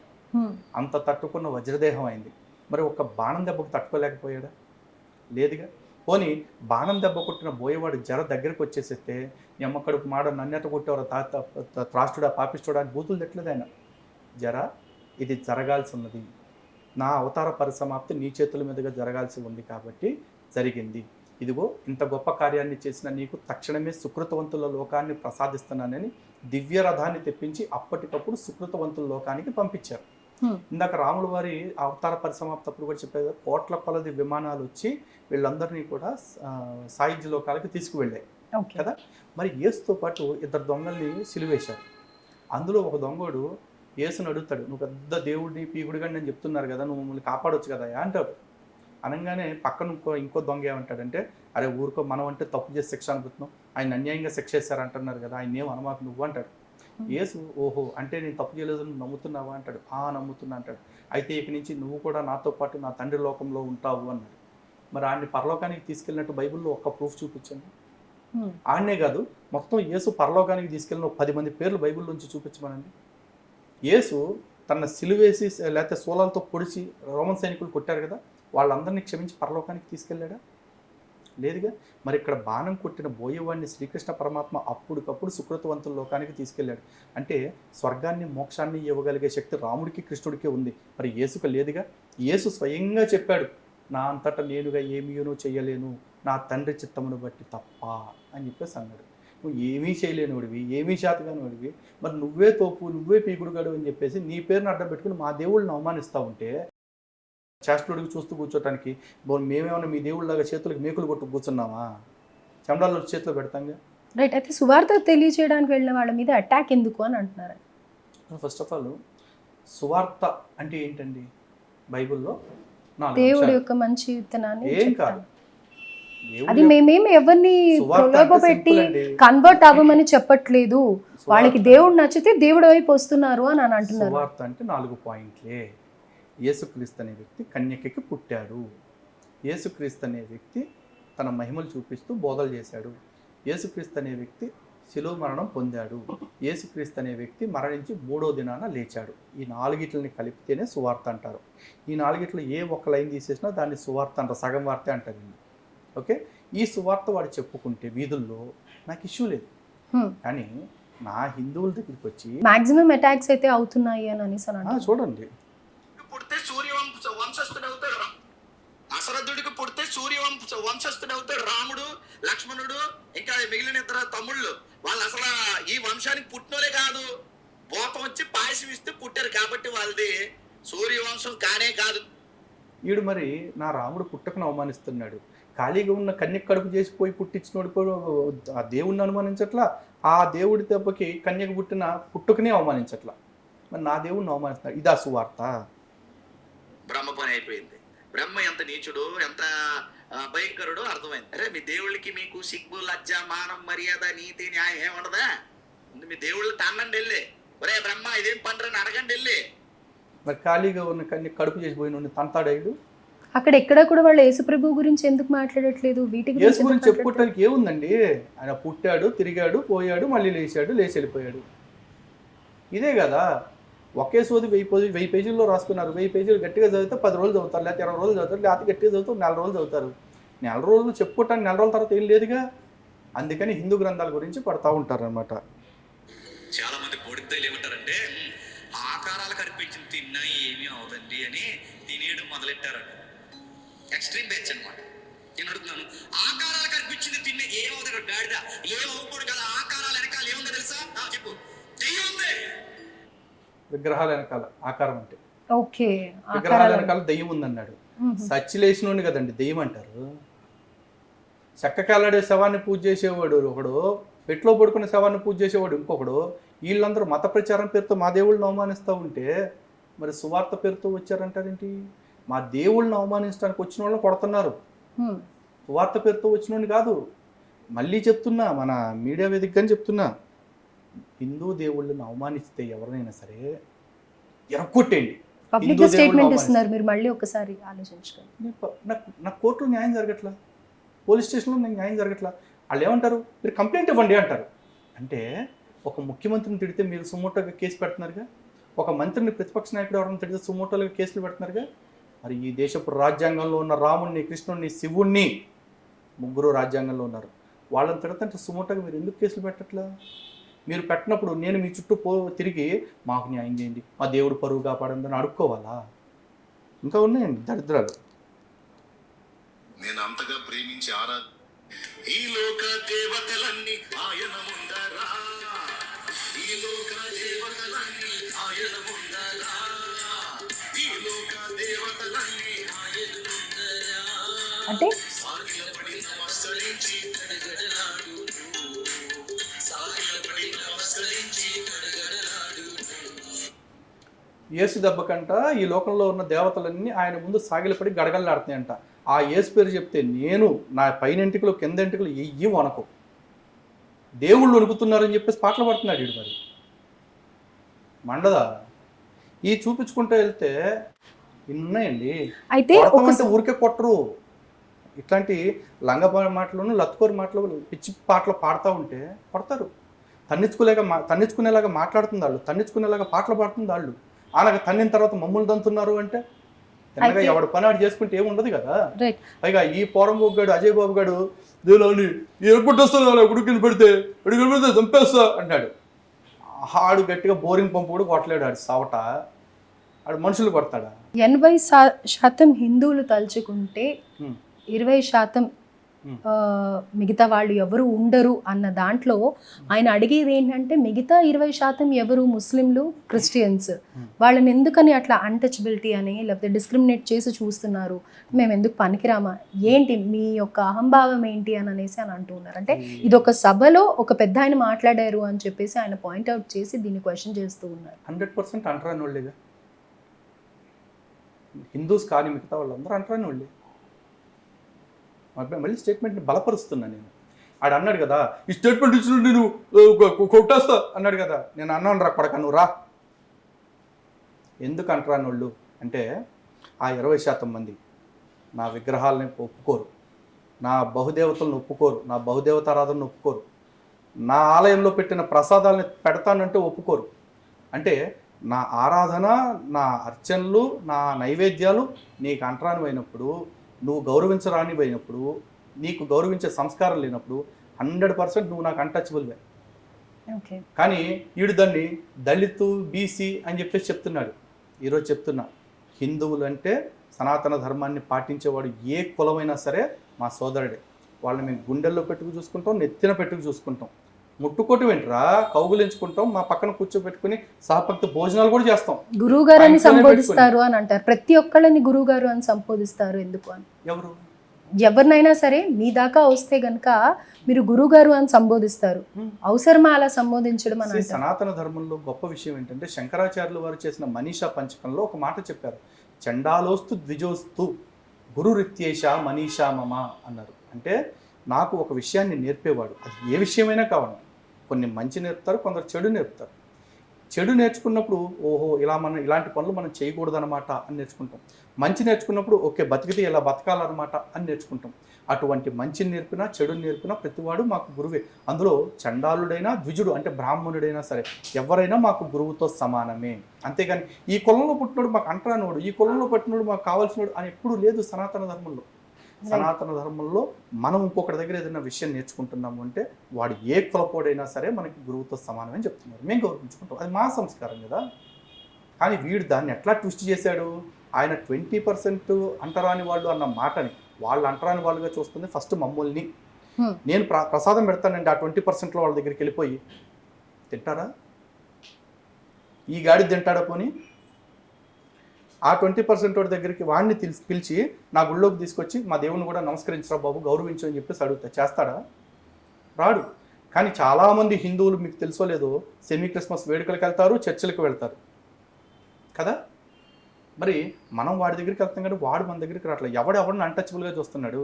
ఆడు నన్ను అంటుకోకరా అని చెప్పేసి నన్ను పక్కన దూరం పెడతా ఉంటే నేను మాత్రం వద్దన్నా, నీ కాలుముక్తానా, నీకు బాంచనన్నా అని చెప్పేసి అంట కూర్చుంటానా? నువ్వు నన్ను అంటరానోడిగా చూసావు అంటే నువ్వు నాకు అంటరానోడివే. అదే ఆ స్టేజ్ మీద ఉన్నాయని చెప్పాడు. అక్కడ కులాన్నల్లా హిందుత్వాన్ని వ్యతిరేకించే వాళ్ళని, హిందూ ఆచారాలను వ్యతిరేకించే వాళ్ళని, హిందూ పద్ధతులను వ్యతిరేకించే వాళ్ళని అన్నాడు. అఫ్కోర్స్ 100% నేను సమర్థిస్తున్నా. ఈ ముండకు దమ్ముంటే నన్ను కొట్టేవాడైతే కనుక రమ్మనండి, నేనే అన్నా స్టేట్మెంట్. ఆయన ఎక్కడ ఉంటాడో తెలియదు అన్నాడు కదా. నేను హైదరాబాద్లో మాదాపూర్లో అయ్యప్ప సొసైటీ రోడ్ నెంబర్ 50లో ఉన్నా. ఎందుకు సార్ ఇంత డేరింగ్ స్టెప్ చేస్తాను? డేరింగ్ స్టెప్ ఏముంది, నిజాయితీగానే ఉన్నామండి. నేను ఇక్కడ ఏ కులాన్ని అంటే ఇంకా రెచ్చగొట్టడమే అవుతుంది కదా, దీనికి ఎండ్ అనేది లేదా? అంటే నెక్స్ట్ జనరేషన్స్ కి ఏం అందించాలనుకుంటున్నాను? నేనేం రెచ్చగొట్టాను చెప్పండి. వాడు కొడతానన్నాడా, నేను కొడతానన్నానా? కాంటెక్స్ట్ అర్థం చేసుకోకుండా హిందువులకి జరిగిన అన్యాయం గురించి రాయచోటి సభలో ఒక వ్యక్తి మాట్లాడితే ఆ సభలో మా ఆవేదన ఎందుకు ఆ వ్యక్తి అలా మాట్లాడాడు, ఎందుకంటే 1300 సంవత్సరాల నుంచి జరుగుతున్న ఊరేగింపు ఎవడో మధ్యలో కట్టుకున్న మసీదు కోసం దాన్ని మార్చేసుకోండి అంటే మేము మార్చుకోం కదా. ఈ దేశంలో 20% లోపు ఉన్న మీరందరూ కలిసి మాకు ఆర్టికల్ 25 ఉంది అంటే 80% ఉన్న మాకు ఆ ఆర్టికల్ 25 పనిచేయదా? మాకు ఉంటుంది అదే మత స్వేచ్ఛ. ఆ మత స్వేచ్ఛను ఆధారంగా చేసుకుని మేము మా యాత్రలు చేసుకున్నాం. దాన్ని అడ్డుకున్నప్పుడు, దాని మీద దాడి చేసినప్పుడు ఆయన స్పందించాడు. నువ్వు కాదుగా తప్పు చేసినోడివి, నువ్వెందుకు భుజాలు తడుకుని ఇలా గుడుగులు కొడతాను అన్నావు. నీ బతుక్కి నువ్వు పట్టుమని 10 నిమిషాలు నిలబడి మాట్లాడటం చేత కాదు, పట్టుమని 10 కిలోమీటర్లు నడవటం చేత కాదు. వీడు ఒక ఉబ్బసం పేషెంటు, వీడికి ఎందుకు ఆ పౌరుషాలు? ఇందులో నేను రెచ్చగొట్టింది లేదండి, నేను నిజాలు మాత్రమే చెప్తున్నాను. ఒకవేళ అజయ్ బాబు డిబేట్కి వస్తే మీరు రెడీయా డిబేట్కి రావడానికి? Of course yes. ఎవరిది ఉత్తమమైన మరణము చెప్పమనండి. యేసుదా, రాముడిదా? అది చూసుకుందాం, దాని గురించి మాట్లాడదామని చెప్పండి. యేసు అసలు త్యాగమే కాదు ఫస్ట్ ఆఫ్ ఆల్. ఎందుకంటే యేసు మన పాపాల కోసం తన రక్తాన్ని చిందించడానికి సిద్ధపడిన వాడైతే కనుక, నాన్న చంపకుండా చూడు నాన్న, నన్ను కాపాడు నాన్న, నన్ను చెయ్యేందుకు వదిలేసావు నాన్న అని అడుక్కోడు. ఒకవేళ యేసు నిజంగా త్యాగం చేసే ఉద్దేశం ఉంటే కనుక, మళ్ళీ 3వ రోజు లేచే శక్తి ఉంది అనుకుంటే కనుక, 3 రోజుల క్రితం యేసు చచ్చిపోయి అది త్యాగం కింద అవ్వదు. ఎట్లాగో బతుకుతానని తెలిసిన వాడిది చనిపోతే త్యాగం అంటారా అండి? నా దగ్గర 1 కోటి రూపాయలు ఉంది, మీరు అడిగారు ఓ 10 లక్షలు, సరే అండి 10 లక్షలు ఇస్తాను, నాకు ఎప్పుడు ఇస్తారు అన్నాను అనుకోండి. మీరు ఒక వారం గడువు పెట్టారు. వారం తర్వాత నాకు ఇచ్చినప్పుడు, అబ్బో ఆవిడకి మన డబ్బులు కావాలంటే 10 లక్షలు నేను దానం ఇచ్చానండి అంటే కుదురుద్దా? తిరిగి తీసుకుంటున్నానికి ఇచ్చాను అంటే నేను అప్పు ఇచ్చినట్టు, దానం ఇచ్చినట్టు కాదు కదా. యేసు చేసిన దానం కాదు, ప్రాణ త్యాగం కాదు. ఎట్టాగూ బతుకుతానని తెలిసి తెచ్చాడు. ఆయనది లెక్క ఏది త్యాగం కింద. ఒకవేళ యేసు నిజంగా 3వ రోజు లేచాడు అనేది వీళ్ళు నమ్మితే కనుక, ఇంకా మరి ఎందుకు చర్చిల దగ్గర సిలువు బొమ్మే పెట్టుకుంటాడు? ఖాళీ సిలువును పెట్టుకోవాల్సింది.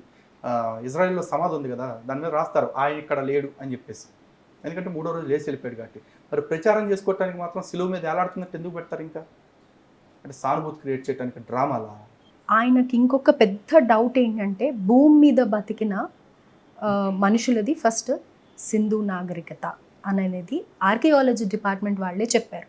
అలాంటిది రాముడు అంతకంటే ముందు నుంచే భూమి మీద ఉన్నాడు అని మీ అపోహ మాత్రమే అని అంటారు అజయ్ బాబు. సరే అండి, భూమి మీద మొట్టమొదట బతికింది సింధు నాగరికత ప్రజలే.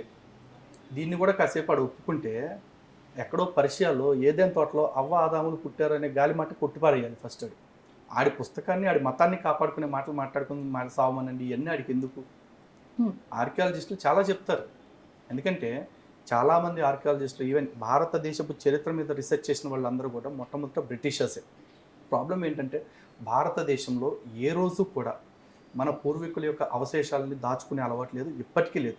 ఈ రోజు కూడా చూడండి, ఎవరింట్లో అయినా వ్యక్తులు పెద్దవాళ్ళు చనిపోతే వాళ్ళ తాలూకు వస్తువులన్నింటిని కూడా వాళ్ళతో పాటు తగలబెట్టేస్తారు, లేకపోతే ఎవరొకరికి ఇచ్చేస్తారు.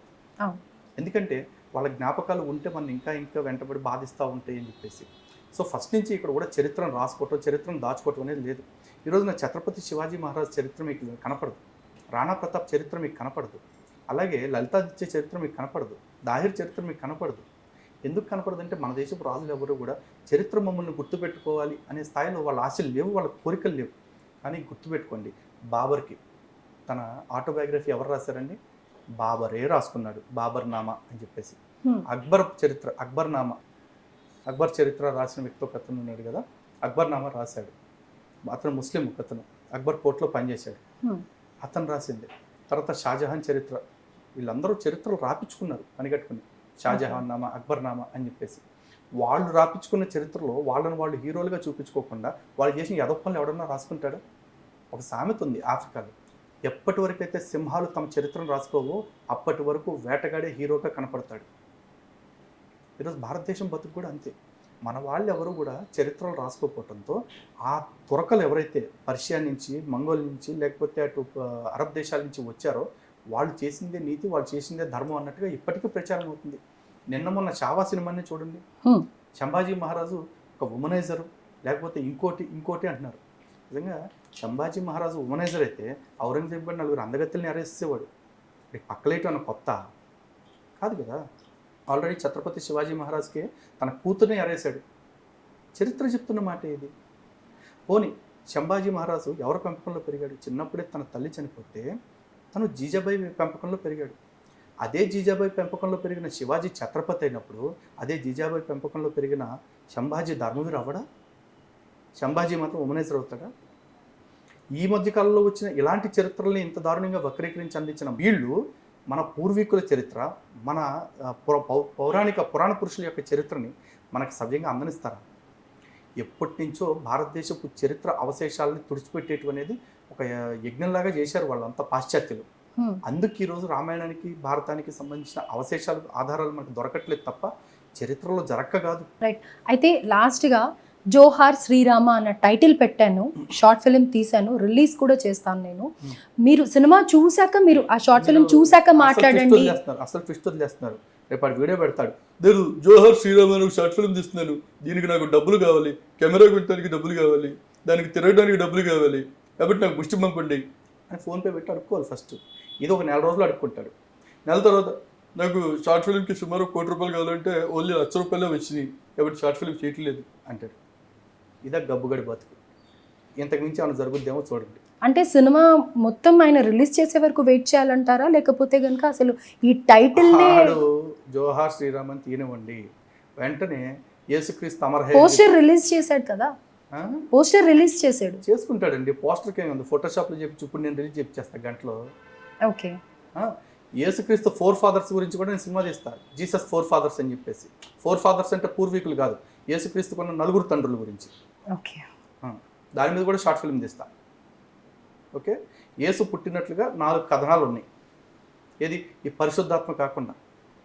ఒకటి పేరేమో ప్యాంథరస్, ఇంకోటి పేరేమో ఆక్టేవియస్, ఇంకోటి పేరు అగస్టస్, ఇంకోటి పేరు క్వింటోస్.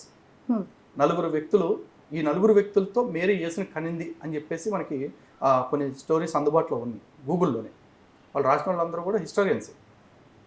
ఇది కాకుండా మేరీకి ఒక భర్త ఉన్నాడు యోసేపు అని చెప్పేసి, మరి అతని పాత్ర ఎంతో నాకు తెలియదు. పరిశుద్ధాత్మ పాత్ర ఉంది మళ్ళీ పుట్టడంలోని ఇంకో స్టోరీ కూడా చెప్తారు. మొత్తం వెరసి మేరీకి జీవితంలో 6 మగవాళ్ళు, అందులో 4 యేసుక్రీస్తుకి తండ్రి లాంటి వాళ్ళు, ఒకడు తండ్రిగా ఎంచబడ్డవాడు అని చెప్తారు.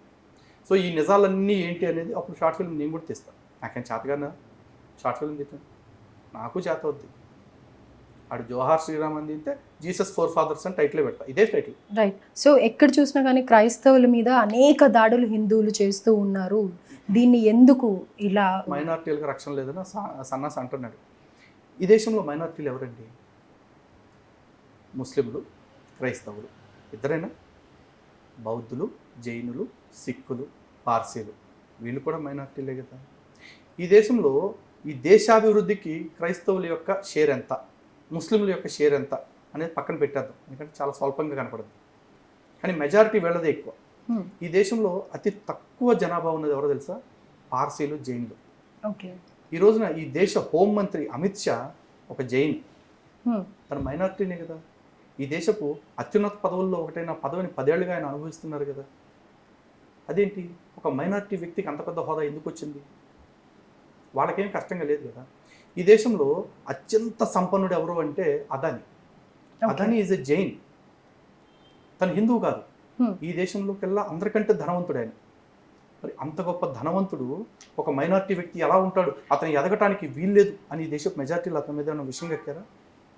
ఎన్నో జ్యువెలరీ షాప్స్ చూడండి, పార్సీలు, జైన్స్ ఉన్నారు. అండ్ మోరోవర్ ఇప్పుడు రతన్ టాటా వాళ్ళు ఉన్నారండి, మిస్త్రీ ఫ్యామిలీ ఉన్నారండి, వీళ్ళంతా పార్సీలేగా. సన్ ఫార్మా వాళ్ళు ఉన్నారు, వాళ్ళు పార్సీలే కదా. వీళ్ళంతా అంతంత గొప్ప స్థానాలకు వెళ్ళారు. ఈ దేశపు టాప్ 50% చూసుకుంటే 25% వీళ్ళే ఉన్నారు, ఫ్యామిలీస్, జైన్స్, పార్సీలే ఉన్నారు. ఈ దేశంలో వాళ్ళు ఎదిగితే మాకు ఏ అడ్డం లేదు. మరి ఎవరితో అడ్డం వస్తుందో తెలుసా? ఎవడి పని ఆడు చేసుకోకుండా హిందువుల్ని మత మార్పిడి చేయడం లక్ష్యంగా పెట్టుకుని ఇలాంటి తప్పుడు కథనాలు అల్లుతూ రాముణ్ణి, కృష్ణుణ్ణి, మా దేవుళ్ళని, గ్రంథాలని, ఆచారాలని, వ్యవహారాలని అవమానిస్తున్నారో అలాంటి వాళ్ళకి రక్షణ కరువవుతుంది. వాడు మమ్మల్ని కెలుకుతూ నేను మాత్రం సేఫ్గా ఉండాలంటే కుదరదు. ఇందిరాగాంధీ గారు ఎప్పుడో ఒక స్టేట్మెంట్ ఇచ్చారు, no minority can be constantly safe by irritating their neighbouring majorities అని చెప్పేసి. ఈ పక్కనే ఉండే మెజారిటీని పదే విసిగిస్తూ ఏ మైనారిటీ కూడా ఈ దేశంలో, సో వాళ్ళు హిందువులను ఇబ్బంది పెడుతున్నారు గనకే ఈ దాడులు అనేవి జరుగుతున్నాయి, వాళ్ళు ఆపేస్తే గనక ఎలాంటి ఇబ్బంది లేదు అని అంటారు. రైట్. లాస్ట్ గా నేను అడిగే ఒక్క క్వశ్చన్ నాకు అర్థమైపోయింది, ఇందాక కూడా మీరు చెప్పేశారు. ఒకే ఒక లైన్ చెప్తానండి. క్రిస్టియానిటీ అనేది కనుక భారతదేశంలో సువార్త ప్రచారం ఆపేస్తే ఒక 1 year పాటు ఏ క్రైస్తవుడి మీద దాడి జరగదు. కారణం ఎందుకంటే 1 year సువార్త ప్రచారం ఆపేస్తే అసలు ఈ దేశంలో క్రైస్తవ్యమే ఉండదు. రైట్. రాముడు కంటే గాంధీ గొప్ప అని అంటున్నారు. ఎవడాడండి? ఎవడాడు అన్నాడు? ఎవడు? అజయ్ బాబు గడు. ఆ పోరం గడికి, ఆ సవటకి, ఆ సన్నాసికి చెప్పండి, ఆ గాంధీయే చచ్చిపోయేటప్పుడు హే రామ్ అన్నాడు కానీ హే గాంధీ అనుకోవాలి, హే యాజయ్ బాబు అనలా. Thank you sir, thank you so much for your valuable interview. జై శ్రీరామ్. జై శ్రీరామ్.